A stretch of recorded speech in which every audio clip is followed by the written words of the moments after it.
नमस्कार, प्रणाम, सत श्री अकाल। मैं हूँ आपकी अपनी आरजे वानी और आप सुन रहे हैं मुझे और उमैर को आपके अपने शो हिंदी गेम जोन में। उमैर को कंसिस्टेंसी सिखाते सिखाते मेरी अपनी कंसिस्टेंसी की लग गई थी क्लास। एनीहाउ, एग्जाम्स के चलते हम रेडियो स्टूडियो के अंदर आने की परमिशन नहीं पा रहे थे, बट थैंकफुली हमारे स्टेशन हेड के साथ हेल्प की वजह से, कोऑर्डिनेशन की वजह से हमें वो परमिशन मिली और हम फटाफट आपके पास वापस आ गए। वैसे उमैर, इससे पहले मैं आगे बढ़ूं, हमें मानना पड़ेगा कि आईपीएल खुल चुका है, बहुत अच्छे से एक ट्विस्ट एंड टर्न आया है। और जैसा हम कह रहे थे ना कि आईपीएल में आजकल एक सेकेंड होम का फंडा चल रहा है। पंजाब के लिए उनका सेकेंड होम है धर्मशाला और आरसीबी के लिए उनका सेकेंड होम है रायपुर। तो क्या लगता है कि आने वाले टाइम में ये दोनों ही ग्राउंड्स किस तरह का चैलेंज पोज करेंगे, या किस तरीके की पिच कंडीशंस हैं वहां, या यूं कहूं कि किस तरीके का बैटिंग, बॉलिंग, फील्डिंग स्ट्रेटजी आप देखना चाहते हो वहां? जो तुमने बोला कि आईपीएल खुल गया है, खुल तो गया है और बहुत अभी मतलब मुश्किल है कहना कि टॉप 4 कौन होंगे। बहुत सारी टीम्स सेम पॉइंट्स पर हैं, बहुत सारी टीम्स जो टॉप 4 के बाहर है वो अच्छा परफॉर्म कर रही हैं।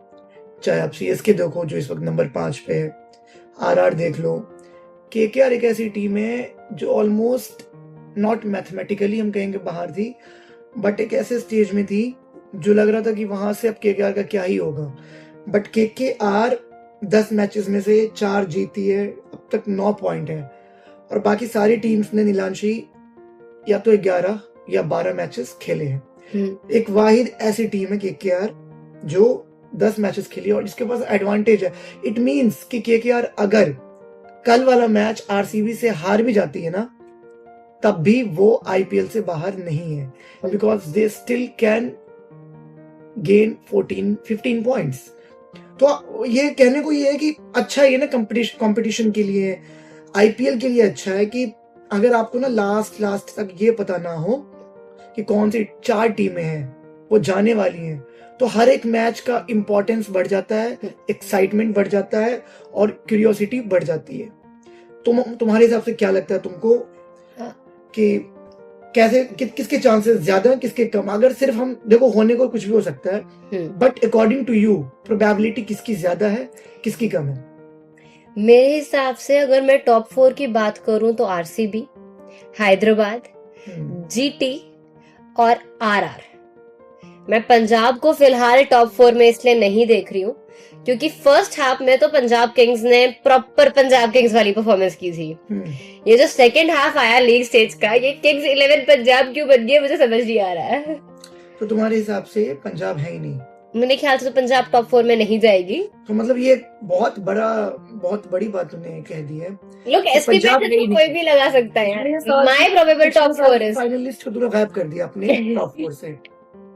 चलो मैं मान भी सकता हूँ कि ऐसा हो भी सकता है क्योंकि मोमेंटम बहुत बड़ी चीज है और नीलांशी जिस तरीके से ना पंजाब 4 लॉसेस इन अ रो, मतलब मुश्किल है। यहाँ से 3 मैचेस बचे हैं और अगर टॉप 4 में पहुंच भी गई ना पंजाब, तो मुझे लगता है कि 1-2 मुश्किल है यहाँ से पंजाब के लिए, क्योंकि 1 या 2 पे फिनिश करने के लिए आपको एटलीस्ट, जितना मैं कैलकुलेट कर पा रहा हूँ ना, 18 पॉइंट्स तो चाहिए। ठीक है, उससे कम में तो बात नहीं होगी और मुश्किल है। अगर पंजाब यहाँ से 18 पॉइंट्स लेने का मतलब है कि पंजाब को कम से कम 3 जीत अगले 3 मुकाबले में से, फिर वो 19 पे पहुंचेगी। क्योंकि फिर हम ये भी तो देखेंगे ना, आरसीबी भी 11 मैचेस में से 14 पॉइंट्स है, एसआरएच भी 11 में से 14 है, जीटी भी 11 में से 14 है। हाँ, एसआरएच जीटी में से कोई एक आज आगे बढ़ेगा, कोई एक पीछे, बट फिर भी देखो आज के मैच के बाद अगर हम करें उमैर, तो इट इज वेरी सिंपल कि एसआरएच और जीटी वाला जो क्लैश है देखने में मजा आएगा, कंसीडरिंग एसआरएच जिस इंटेंट के साथ आ रही है लास्ट गेम से। इट इज वेरी क्लियर, और वो एक ऐसी टीम है जिसने टॉप ऑफ द टेबल से पंजाब को उठा के नीचे कर दिया था। तो Hyderabad at this point of time is in a state where it can achieve anything, और टेबल में वो नंबर 2 पे है। तो अगर एक बड़े मार्जिन से वो जीटी से जीतते हैं और अपना नेट रन रेट ऊपर कर लेते हैं, तो शायद वो आरसीबी को भी डिथ्रोन कर सकते हैं। हाँ, बट मुझे नहीं लगता कि अभी फिलहाल उनको नेट रन रेट सोचने की जरूरत है, क्योंकि पॉजिटिव में है, भले आरसीबी से नीचे है, बट अगर नेट रन रेट अभी दिमाग में हो ना, बैक ऑफ द माइंड, तो फिर आप मैच भी गंवा सकते हो, क्योंकि सामने एक अच्छी ओपोनेंट है, एक ऐसी ओपोनेंट जिनकी बैटिंग उतनी तगड़ी नहीं है, स्टिल वो टॉप 3 में है, ठीक है, टॉप 3 में है, और वो टॉप 3 उनकी बैटिंग डिपेंड करती है, बट एक ऐसी बॉलिंग यूनिट जो कल मैं देख रहा था टॉप 5 में most dot balls bowled by bowlers, Rabada और सिराज दोनों का नाम है, और इन दोनों ने सिर्फ डॉट बॉल्स नहीं फेंके हैं, विकेट्स भी, और राशिद खान पहले वाला राशिद खान आ गया है। तो पिछले मैच में ना जीटी के लिए राशिद खान ने सिर्फ विकेट नहीं ली, उसने डंडे उड़ाए हैं, बोल्ड करा है, और ये जो बोल्ड कॉन्फिडेंस देता है ना जब आप किसी को क्लीन बोल्ड करो, और ऐसा भी नहीं है कि सिर्फ पावर हिटिंग में आउट करें, रविंद्र जाडेजा को उसने एलबीडब्ल्यू करा है डिफेंस पे, और रविंद्र जाडेजा एक एस्टैब्लिश्ड टेस्ट बैट्समैन है, तो इन सारी चीजों को नोटिस करना जरूरी है कि इस सारे की बैटिंग तो बहुत तगड़ी है, बट आपको ना समटाइम्स आपको इज्जत देनी होती है ना, तो जीटी के बॉलर्स को इज्जत देनी होगी, वरना आप जीटी के बॉलर्स की बात कर रहे हो, मैं तो कह रही हूँ जीटी के कैप्टन को भी इज्जत देनी होगी, क्योंकि जिस तरीके के टोटल्स उन्होंने खड़े करवाए हैं।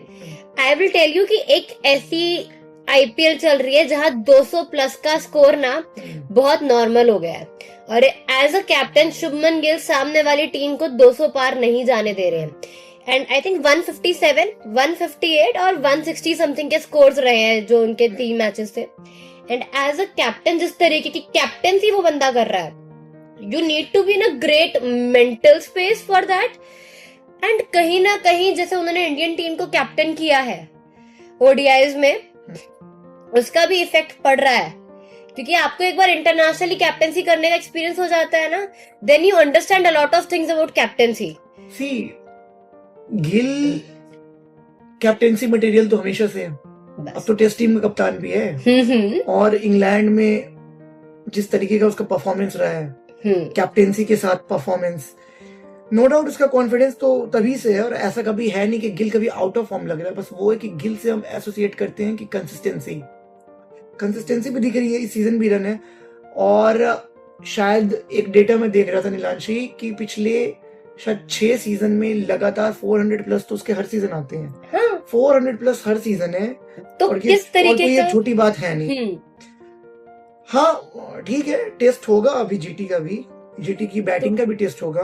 तो मेरा सवाल इतना सा है कि हम अक्सर गिल को अभिषेक से या ईशान से कंपेयर कर जाते हैं when it comes to T20 age, काफी जगहों पर इनफैक्ट हम और आप भी बात करते रहते हैं कि कहीं ना कहीं Gill is not made for T20 age, और शायद जितनी बार गिल पर सवाल उठे हैं उतनी बार उन्होंने अपने बल्ले से, अपनी कैप्टेंसी से, अपनी गेम प्लान से जवाब दिया है, और इस बार भी वो वही कर रहे हैं। और कहीं ना कहीं आसान है बहुत लोगों के लिए कि लोग बैठे हैं आपको क्रिटिसाइज करने के लिए, आप ये नहीं कह सकते हो शुभमन गिल को स्पेशली आईपीएल में कि वो टी20 के लिए बना नहीं है, बस क्योंकि उसके परफॉर्मेंस हैं, नॉकआउट्स में परफॉर्मेंस है, बड़ी टीम के खिलाफ उसने परफॉर्म करा है, सेंचुरीज है उसके आईपीएल में, कंसिस्टेंसी है।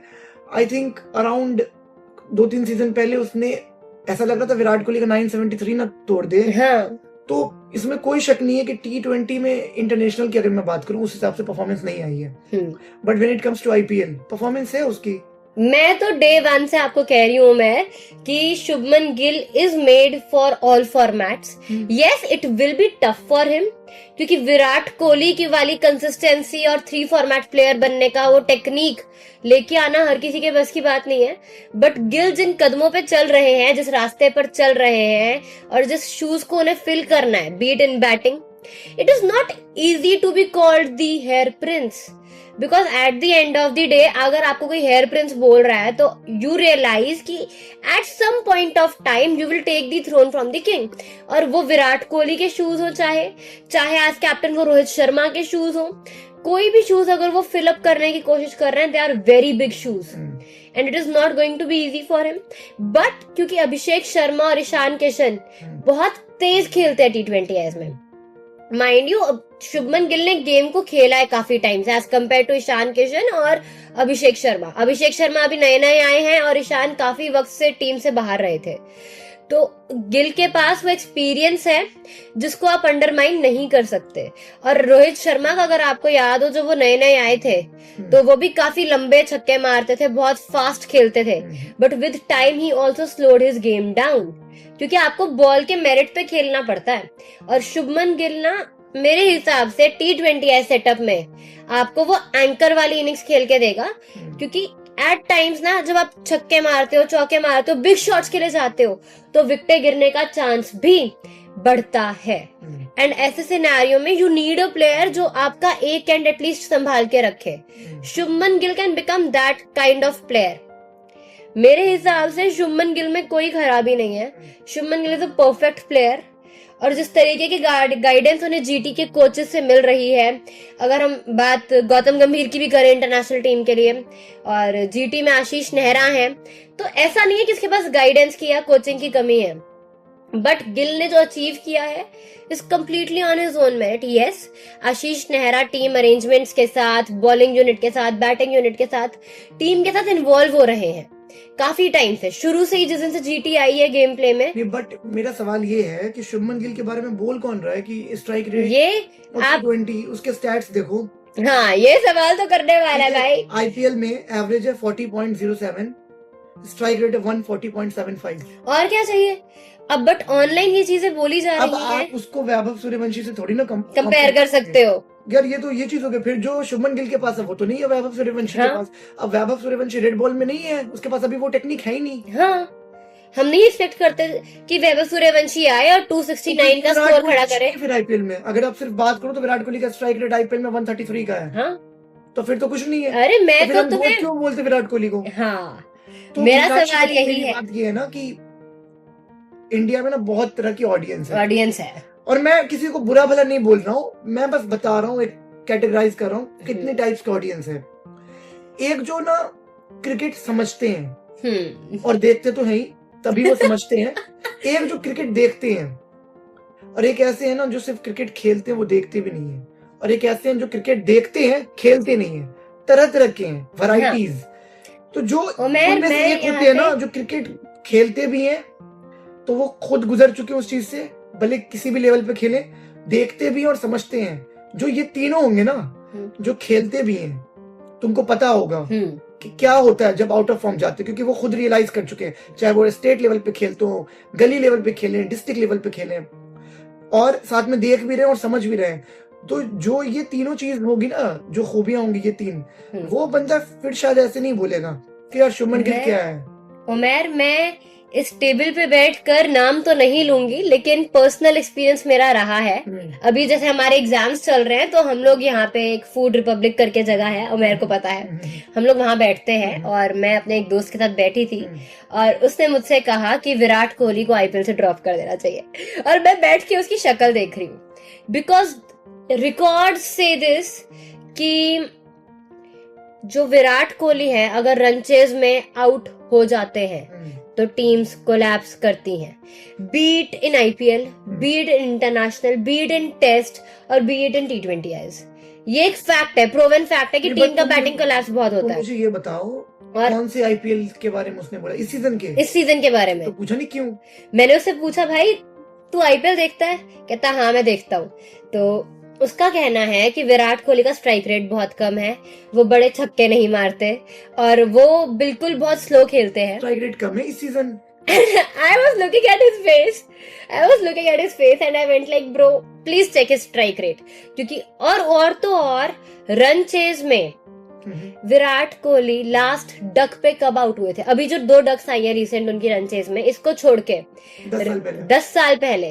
So much of consistency. और आप कह रहे हो कि विराट कोहली को, हाँ, तो फिर जो मैंने ये टाइप बताया ना, उसमें से एक चीज तो पक्का उसके पास नहीं होगी। वो शायद देखता भी होगा तभी बोल रहा है, खेलता भी होगा, बट एक चीज नहीं होगी, समझता नहीं होगा वो हेटर्स भी नहीं बोल सकते ये बात। और विराट कोहली के हेटर्स भरे हुए हैं मार्केट में। तो ये कैसी बात है? मतलब जस्ट अपोजिट, स्ट्राइक रेट बहुत अच्छा, इसलिए तो कंसिस्टेंसी नहीं है। हाँ। वो चाहे तो आराम से बना सकता है 140 के स्ट्राइक रेट के साथ, अभी उसके भी 500 हो जाते हैं पूरे।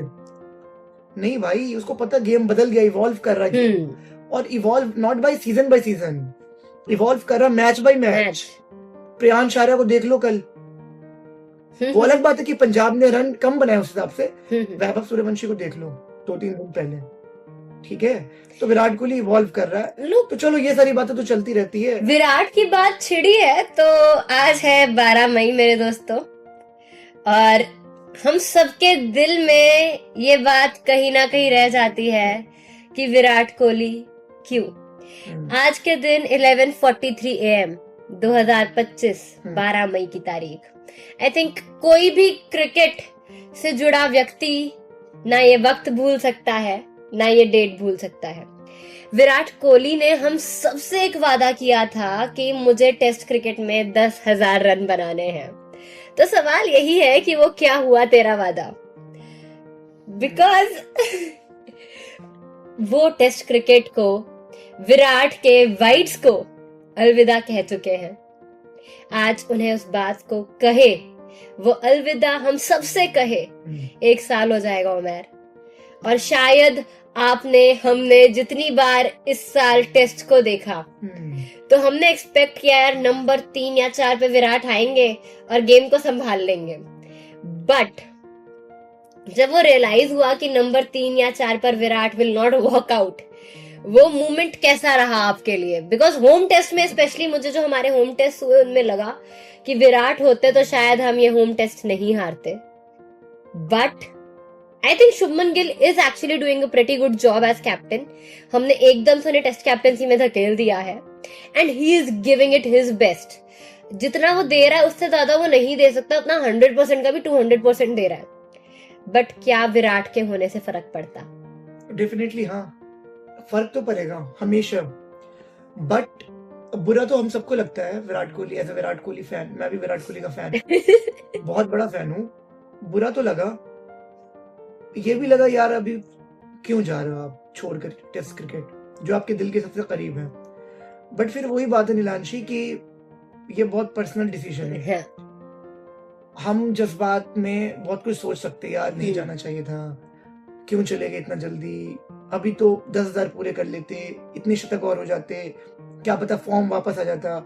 बट विराट कोहली का दिल जानता कि किस स्टेट ऑफ माइंड में था। एक बात तो पक्की है कि उसने बहुत बार सोचा होगा अनाउंसमेंट करने से पहले पब्लिकली, और उसमें इन्वॉल्व उसकी फैमिली भी होगी, 100% हो सकता है कुछ क्लोज फ्रेंड्स जो क्रिकेट बैकग्राउंड से आते हैं वो भी हो सकते हैं। उमर, मैं यहाँ फैमिली या फ्रेंड्स पे नहीं जाऊंगी बिकॉज वो एक बिल्कुल ही पर्सनल और प्राइवेट मैटर हो जाता है उनका। But at the same time मुझे कहीं ना कहीं लगता है कि विराट कोहली ने एक बार कहा था कि जिस दिन मुझे ऐसा रियलाइज होगा कि मैं अपने 200% की जगह 199 भी दे रहा हूँ, उस दिन मैं अपने शूज हैंग कर दूंगा। तो कहीं ना कहीं क्या आपको लगता है कि विराट के अंदर एक, शायद मन में ये बात एक बार आई होगी कि मैं टेस्ट क्रिकेट को उतना प्यार नहीं दे पा रहा हूँ जितना मैं उसे पहले करता था, बिकॉज एक बहुत इफेक्टिव शॉट वो खेलते हैं और बहुत नजाकत से खेल जाते हैं। हम सब क्रिकेट की भाषा में उसे कवर ड्राइव कहते हैं। और जब लास्ट टाइम वो टेस्ट क्रिकेट में आउट हुए थे, आपको तो याद ही होगा। ये बहुत मुश्किल है मेरे लिए इसके बारे में जवाब देना नीलांशी, कि ऐसा क्या हुआ जो विराट कोहली टेस्ट क्रिकेट से रिटायरमेंट ले रहा है।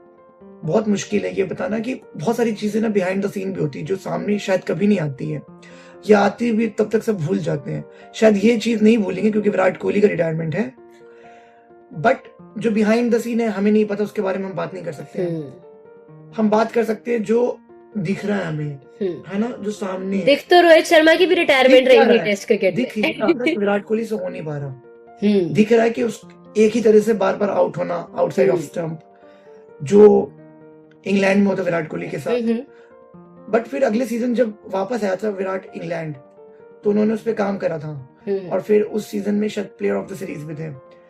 बट फिर से वही प्रॉब्लम सामने आ गई, और बॉलर्स, कोई भी बॉलर आ रहा है सीधा ऑफ स्टंप के बाहर डाल रहा है गेंद और आउट कर रहा है। जब आप कहकर आउट कर रहे हो ना, इट मींस विराट कोहली से नहीं हो पा रहा। तो विराट कोहली तभी रिटायरमेंट ले सकता है जब वो, उसको लगे कि नहीं अब मेरी जगह नहीं बनती है इस प्लेइंग 11 में, क्योंकि वो ऐसा इंसान है नहीं कि एक बार आउट हो गया, 2 बार आउट हो गया, 3 बार आउट हो गया तो वो थक जाएगा या छोड़ देगा, हार मान जाएगा।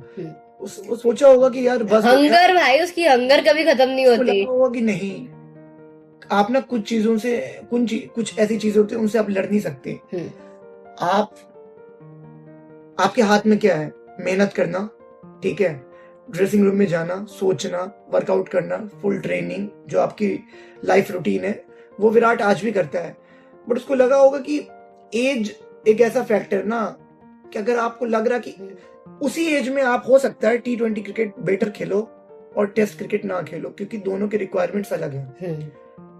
टेस्ट क्रिकेट में बहुत ज्यादा फोकस चाहिए, I get it. ठीक है, और बहुत ज्यादा मेंटल प्रेशर होता है। T20 क्रिकेट है भी तो 20 ओवर का, उसमें भी इम्पैक्ट प्लेयर का रूल है, बहुत सारे रूल्स हैं। बट टेस्ट क्रिकेट क्या है ना, कि आपको कभी कभी तो ऐसा होता है कि एक दिन में आपकी बॉलिंग भी आ गई, बैटिंग भी आ गई, तो मुश्किल है। तो विराट कोहली को यही लगा होगा कि बस हो गया, मेरा टाइम अब नहीं है। वरना विराट कोहली टेस्ट क्रिकेट पहले छोड़ दे और वनडे खेलता रहे, ये रेयर है, ये किसी ने सोचा नहीं था। इनफैक्ट मुझे तो ये लगा था कि 2027 का वर्ल्ड कप विराट खेलेंगे ओडीआई का, फिर 2028-29 तक हम उन्हें देखेंगे ओडीआईज में, और उसके बाद कहीं 31-32 में जाकर वो टेस्ट रिटायरमेंट देंगे। बट खैर, विराट कोहली को हम सबकी तरफ से ढेर सारा प्यार, क्योंकि कहीं ना कहीं कुछ लोग होते हैं जो पिच पे राज करने आते हैं, उस क्रीज पे राज करने आते हैं और दिलों के शहंशाह बन जाते हैं। विराट कोहली उन खिलाड़ियों में से एक है, बिकॉज एक पूरी जनरेशन बड़ी हुई है उनको टेस्ट क्रिकेट खेलता हुआ देख के। आप हो, मैं हूँ। मुझे याद है जब वो क्रीज पे आते हैं ना, तो वो क्रीज पे आने से पहले वो बैट को ट्विर्ल करते हैं, और बहुत आइकनिक एक क्लिप है उनकी, वाइट्स के अंदर बैट ट्विर्ल करते कि MRF का उसके ऊपर वो हुआ हुआ है, ब्रांडिंग हुआ हुआ है, और that bat twirl has raised an entire generation. हमें याद है विराट कोहली जब कैप्टन बने थे टेस्ट क्रिकेट के, और आज भी हमें याद है जब अपने लास्ट मैच में भी was captain on the ground. हमें दोनों मोमेंट्स याद है, दोनों मैचेस याद है, लेकिन उन मैचेस की बात हम फिर कभी करेंगे। चलो, विराट कोहली का तुमने जिक्र करा तो फिर आरसीबी का जिक्र करते हैं। आरसीबी का क्या लग रहा सेकंड हाफ तुम्हारे हिसाब से, कैसा रहा है? मेरे हिसाब से सेकंड हाफ थोड़ा डामाडोल रहा है, और मुझे ये लग रहा है कि जैसे विराट कोहली की जो बैक टू बैक 2 डक्स आई हैं, वो भी न रन चेज भाई। थोड़ा सा मुझे लग रहा है विराट कोहली थोड़ा सा पहला 5 बॉल, मैं पहला 10 बॉल नहीं बोलूंगा वंस अगेन, क्योंकि क्रिकेट बदल गया है। थोड़ा 3-4 पहले 3-4 बॉलों ने देखे थे। अगर तुमने नोटिस करा होगा ना, दीपक चहर ने आउट करा है पिछले मैच में, गेंद ने अपनी कंप्लीट पूरी भी नहीं की थी आउट स्विंग, पूरी अभी वो स्विंग ले ही रही थी, विराट कोहली ने मिड ऑफ के ऊपर से मारना चाहा, गेंद सीधा मिड ऑफ पर गई। तो थोड़ा लेट खेल सकते थे विराट, जल्दी में शायद इसकी वजह ये थी कि टारगेट वजह है। नहीं, टारगेट नहीं, नॉन स्ट्राइक पे पता है फुल फॉल्ट नहीं है, बहुत बड़ी वजह है वो। और आपको पता है एग्रेसर मुझे ही होना पड़ेगा, क्योंकि बेथल नए हैं, यंग है, फॉर्म है नहीं अभी आईपीएल में, ठीक है। तो विराट कोहली ने सोचा होगा कि मेरे को ही चार्ज लेना पड़ेगा पहले बॉल से या दूसरे बॉल से, और यही वजह है कि विराट कोहली सॉफ्ट डिसमिसल था वो। बट कोई नहीं, सॉफ्ट डिसमिसल की अगर बात करूं तो मुझे वो प्रिंस यादव वाला जो उनका डिसमिसल था, दैट वाज डिसमिसल नहीं था, वो बहुत अच्छी गेंद थी। गेंद तो अच्छी थी वो, बट उसको सॉफ्ट डिसमिसल मैं गेंद के पर्सपेक्टिव से नहीं कह रही हूँ, उसको मैं एक सॉफ्ट डिसमिसल कह रही हूँ एक इमोशनल, एक मेंटल पर्सपेक्टिव से। प्रिंस यादव का ये एक वर्डिंग है, आपने सुनी होगी कि मेरा गोल ये है कि मैंने विराट भाई और रोहित भाई के साथ 2027 का वर्ल्ड कप खेलना, ठीक है। तो एक ऐसा खिलाड़ी जो गोल ये रख रहा है एज अ बॉलर, एंड आके अपने आइडल को जिनके साथ आप खेलने का सपना देखते हो, उनको आके डक पे डिसमिस करना, और वो भी कोई ऐसा वैसा खिलाड़ी नहीं है, वो विराट कोहली है। वो बहुत खास गेंद थी। पहले तो उसने पिच होने के बाद गेंद ने स्विंग करा है। ये नहीं देखा जाता ना, देखा होता क्या है ना कि बॉल इससे पहले कि पिच करे, बॉल तब स्विंग लेती है, बॉल पिच करने के बाद सीम करती है, उसी को सीम बोलते हैं ना हम नीलांशी। बट ये पिच होने के बाद गेंद ने कांटा नहीं बदला, स्विंग कर गई बल्कि। तो ये इतना लेट जब स्विंग कर जाए ना लास्ट टाइम में, फिर दुनिया का कोई भी बल्लेबाज हो, सर वीवेन रिचर्ड्स हो, ब्रैडमैन साहब क्यों ना हो, सचिन पाजी क्यों ना हो, बहुत मुश्किल है। तो और मुझे लगता है ये बार बार ऐसे डिसमिसल्स देखने को मिलते भी नहीं है, ये कभी कभी होते हैं, और ये हर बार अगली बार फिर से अगर ये दोनों आमने सामने होंगे ना, प्रिंस यादव तो देखने में मजा आएगा। ये नहीं है कि हर बार हाँ, ऐसा ही डिसमिसल होगा, हो सकता है इस बार विराट कोहली अच्छे से चौके छक्के लगाए, बट एक चीज पक्की होगी कि विराट कोहली मतलब ये पीछे नहीं हटेगा।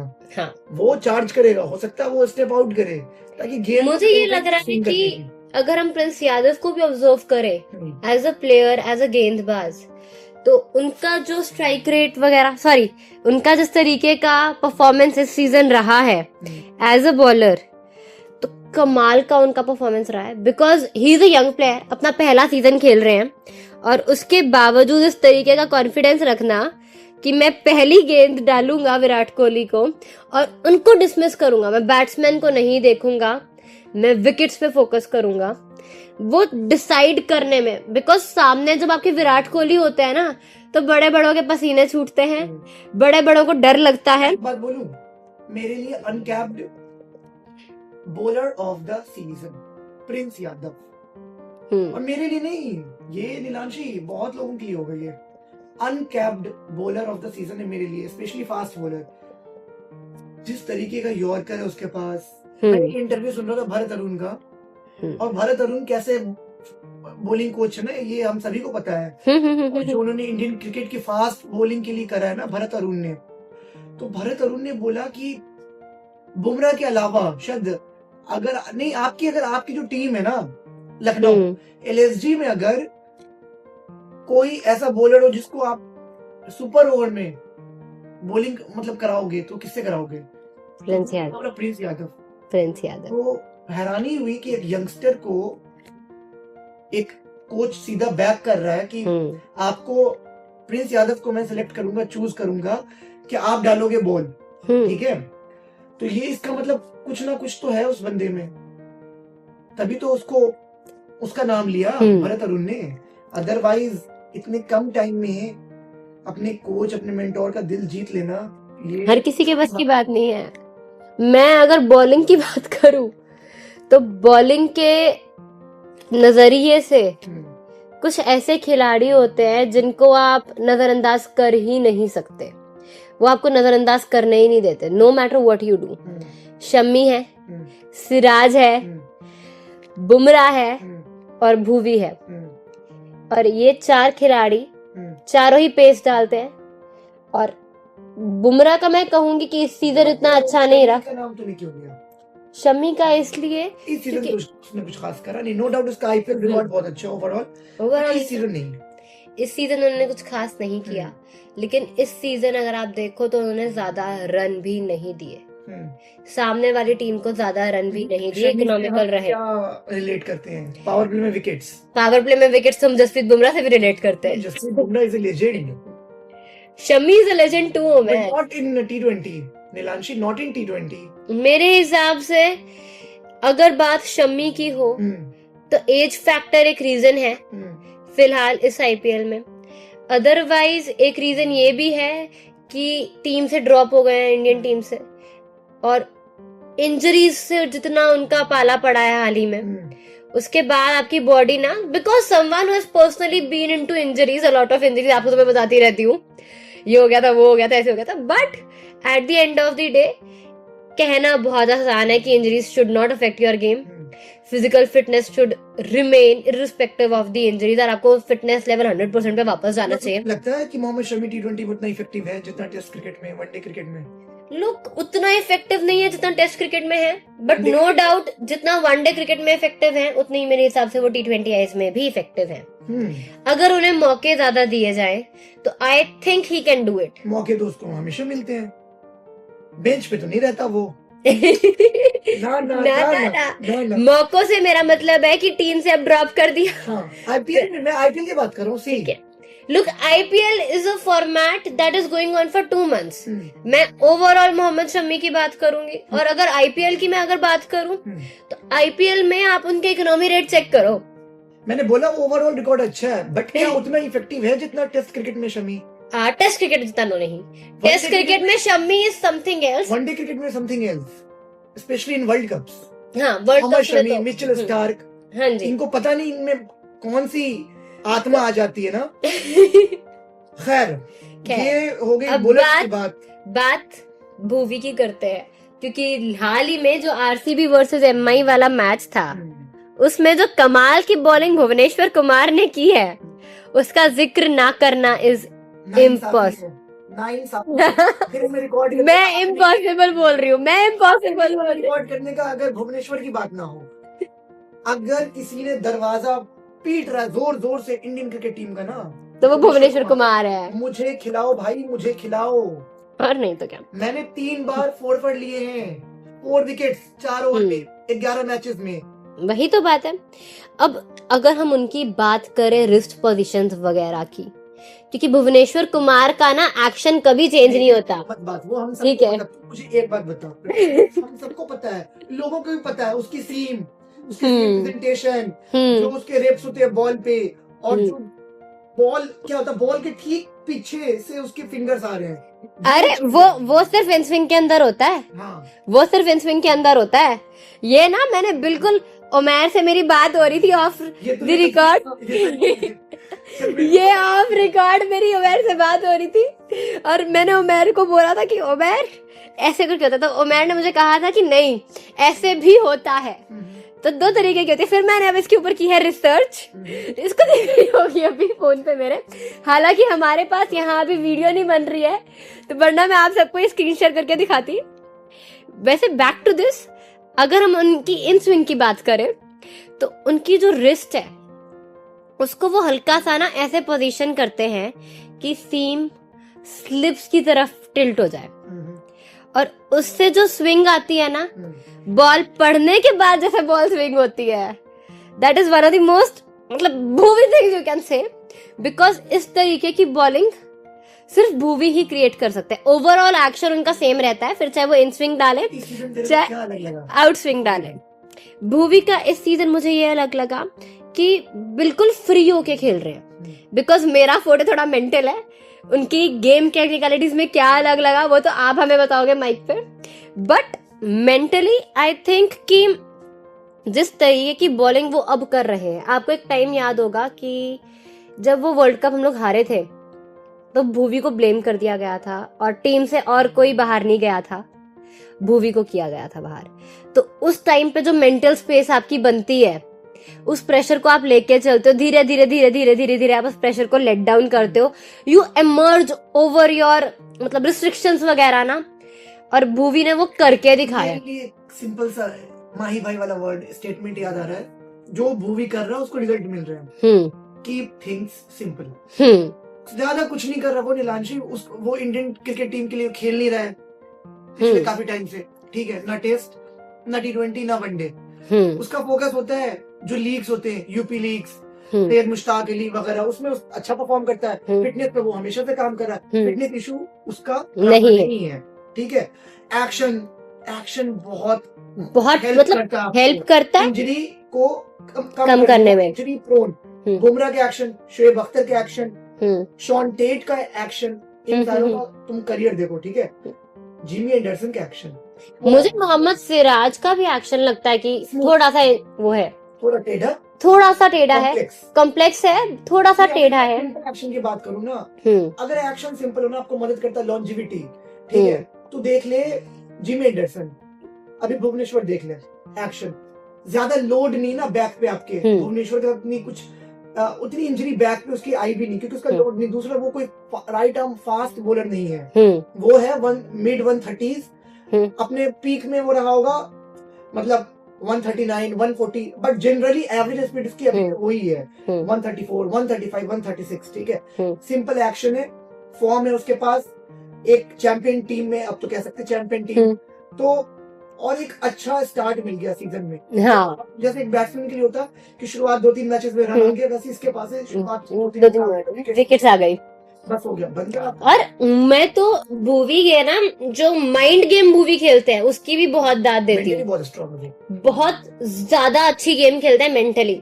मतलब लास्ट मैच में हमें कुछ 9 रन चाहिए थे जीतने के लिए, लास्ट की 2 बॉलों पे, शायद 3 बॉलों पे, एक नहीं 2 पे चाहिए थे 9 रन, और वो छक्का मारते हैं। तो पता तू यही बोलेगी। ठीक है, छक्का मारते हैं।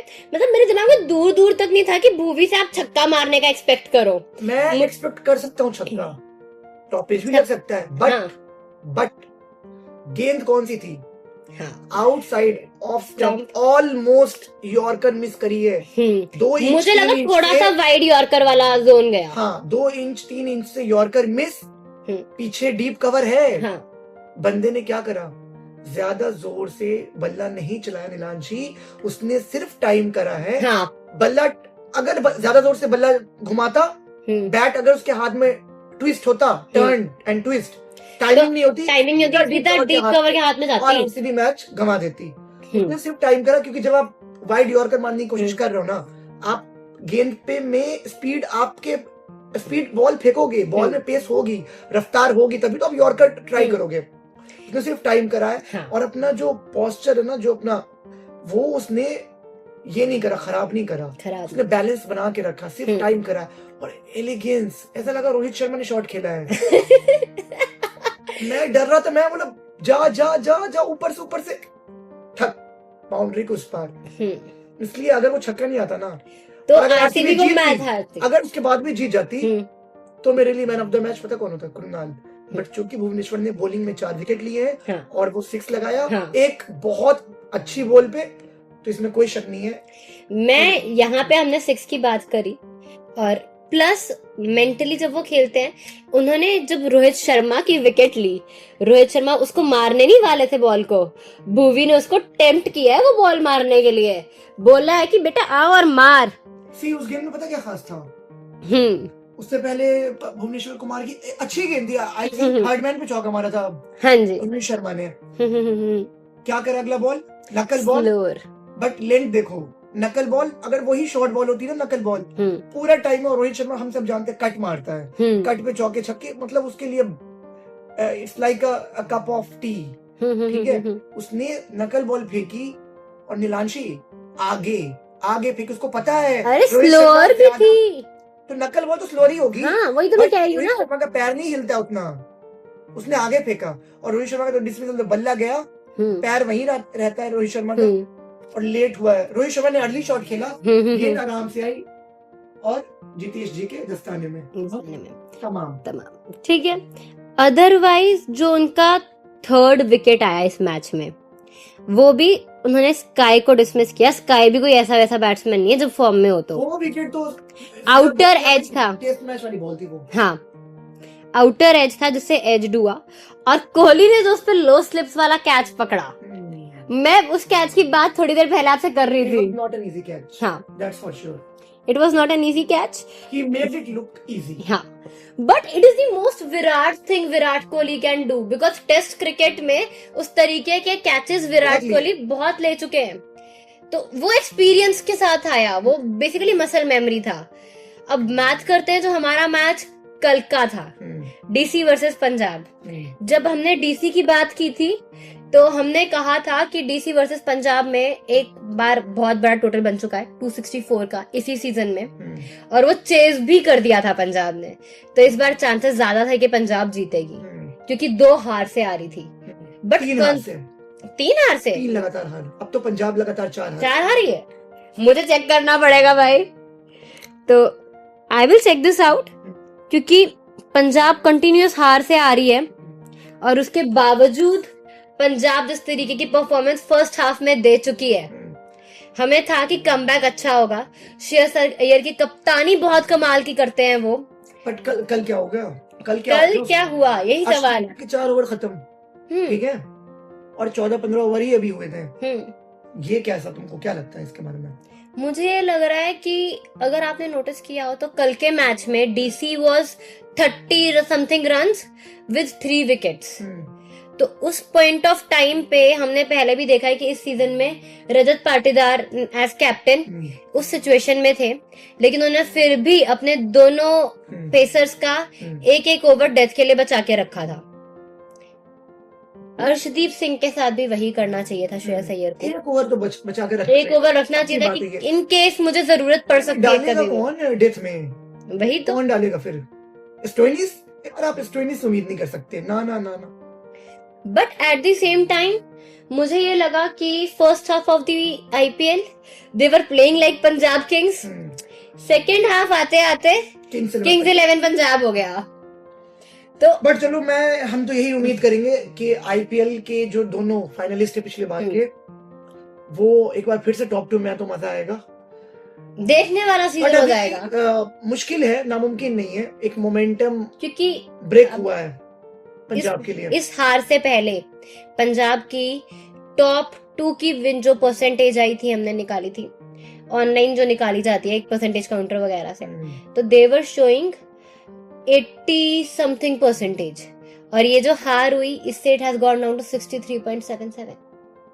तो इसी बात के साथ मैं आपको याद दिला दूं कि आज शाम ठीक 7:30 बजे है जीटी वर्सेस एसआरएच, और पंजाबियों के लिए मैच इसलिए खास है क्योंकि आपको एक्शन में देखने मिलेंगे दो बचपन के दोस्त, पंजाबी बेस्ट फ्रेंड्स, युवराज सिंह के दोनों स्टूडेंट्स रहे हैं। दोनों का गेम प्ले थोड़ा अलग है, बट दोनों एक दूसरे को बहुत अच्छे से जानते हैं। बहुत इंटरेस्टिंग मैच होने वाला है क्योंकि गुजरात का मैच है होम ग्राउंड पे, और हैदराबाद तो आ ही जीत से रही है। हमने देखा है कि अहमदाबाद में हर किसी टीम से रन नहीं बन रहे हैं, बैटिंग करने वाली टीम से भी रन नहीं बने, और शुभमन गिल की कैप्टेंसी में उन्होंने 200 पार नहीं जाने दिया है। और हैदराबाद तो वो बैटिंग यूनिट है जो अपनी बैटिंग के दम पे आईपीएल जीतने की हिम्मत इस सीजन रखता है। पैट कमिंस भी है ना, वही तो बात है, not only a leader, a very very good bowler allrounder. अच्छा मुकाबला होगा, एक तरफ पैट कमिंस है, दूसरी तरफ कगिसो रबाडा है, मोहम्मद सिराज है, राशिद खान है। देखने वाले पेयरअप्स क्या होंगे इसमें? मुझे अच्छा लगा कि दोनों जो दोस्त है ना, जिगरी यार, अभिषेक और शुभमन, ये दोनों ओपन भी करेंगे, one is righty other one is lefty, कैसे बैटिंग करते हैं, दोनों के पास फॉर्म भी है, तो ये देखना अच्छा होगा। दूसरी बात, ट्रेविस हेड एक तरफ, दूसरी तरफ जॉस बटलर है, जो 2 फॉरेन प्लेयर हैं। अगर एक तरफ हेनरी क्लासन है तो दूसरी तरफ आपके पास ये साई सुदर्शन भी है, तो बैटिंग भी ऐसा नहीं है कि गुजरात के पास बैटिंग नहीं है। मुझे कहीं ना कहीं लगता है कि जो फेस ऑफ देखने वाला होगा, मोहम्मद सिराज वर्सेस अभिषेक शर्मा, बहुत मजेदार फेस ऑफ होने वाला है। I think Rabada versus Abhishek Sharma भी कुड बी इंटरेस्टिंग। ठीक है, Rashid Khan versus Henry Klaasen, because Henry Klaasen spinner पे बहुत अच्छा खेलता है, बहुत अच्छा खेलते हैं। वैसे हम लोग जैसे बात कर रहे थे, एक बात बैठे बैठे मेरे दिमाग में आई, इसके बाद उमैर और मैं आप सबको छोड़ देंगे अपने मैच की प्रिपरेशन करने के लिए, क्योंकि मुझे पता है, उमैर को पता है कि हर कोई क्रिकेट फैन मैच प्रेप तो जरूर करता है। बिल्कुल बिल्कुल। तो मैं आपसे सवाल करूंगी उमैर कि हम रसिक सलामदार की इतनी बात नहीं कर रहे हैं, लेकिन लास्ट मैच में एमआई वर्सेस आरसीबी के मैच में पहली बार बैटिंग करने उतरे थे इस सीजन, और ये उनका फर्स्ट सीजन है, और second ball that he had to face, वो सेकंड बॉल डिसाइड कर रही थी कि क्या इस बार फैंस उन्हें ट्रोल करेंगे या सपोर्ट करेंगे। It is a big challenge in the mental game. आप सेकंड बॉल खेल रहे हो और आपकी सारी टीम की एक्सपेक्टेशंस का बोझ आपके कंधों पे है, लेकिन जब सेकंड रन के लिए रसिक सलामदार ने वो डाइव लगाई, उसके बाद उन्होंने हेलमेट खोल के, हेलमेट उतार के, दोनों हाथ फैला के सेलिब्रेट किया। बहुत लोगों ने ये सवाल उठाया है कि ये सेलिब्रेशन क्यों, तो मैं उन्हें ये छोटा सा जवाब दूंगी कि आप दूसरी बॉल फेस करके देखो अपनी, इतने बड़े स्टेज पे आप दूसरी ही बॉल फेस कर रहे हो, और वो भी डेथ के अंदर। ऐसा नहीं है, आसान नहीं, बहुत मुश्किल है, कोई आसान चीज नहीं है। बट सवाल किसने उठाया है ये ऑनलाइन? उमैर, मुझे लगता है आप थोड़ा सा ना आउट ऑफ टच हो गए हो, थोड़ा सा इसमें बैक इन टच आओ। किसने उठाएगा, मतलब नाम क्या उस इंसान का? नाम तो इसमें उठाने वाली तो कोई बात ही नहीं है, क्योंकि ये ऑनलाइन बहुत बातें हो रही हैं कि इतने सवाल रसिक सलामदार की बॉलिंग पे नहीं उठे थे जब उन्हें बॉलिंग दी गई थी, लेकिन बैटिंग पे भी नहीं उठे हैं। सवाल ये उठा है कि सेलिब्रेट क्यों किया? कृणाल पांड्या की तरह इंजर हो गए तो छक्के नहीं मारे तुमने भाई, तो जीतोगे तो सेलिब्रेट तो करोगे, सेलिब्रेट तो करेंगे ना, जीतेंगे तो सेलिब्रेट मतलब करेंगे। और वो रोना शुरू कर देता कि हम वही जीत गए। तो वही तो ऐसा सवाल है, तो इसी बात पर हम आपको छोड़ रहे हैं, हम आपसे ले रहे हैं विदा। मैं आरजे वानी उमैर के साथ आपको फिर मिलूंगी इस मैच के ठीक बाद। तब तक के लिए आप सुनते रहिए रेडियो पंजाब 90.2 जशन पंजाबी का अपना शो हिंदी गेम्स।